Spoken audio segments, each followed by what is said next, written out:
নরেন্দ্র মোদী নানা রকমের সেই উজ্জ্বলা যোজনা থেকে শুরু করে তারপর মহিলাদের জন্যে নানা রকমের প্রকল্প ঘোষণা করেছেন।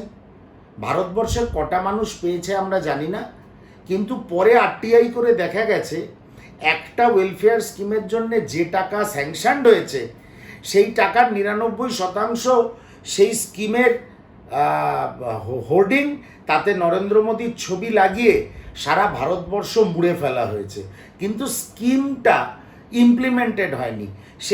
সেটা কিশোরী বা কন্যাদের জন্য হোক, সেটা বাড়ির বউয়েদের জন্য হোক, সেই স্কিম ইমপ্লিমেন্টেড হয়নি। সেই স্কিমের জন্যে বাজেটে যে বরাদ্দ টাকা ছিল সেটা নরেন্দ্র মোদীর ছবি দেওয়া হোর্ডিংয়ে 6 লাখ হয়ে গেছে সারা ভারতবর্ষ জুড়ে। সেই জন্যে এইটা নিয়ে অবাক হওয়ার কোনো কারণ নেই। এবং নরেন্দ্র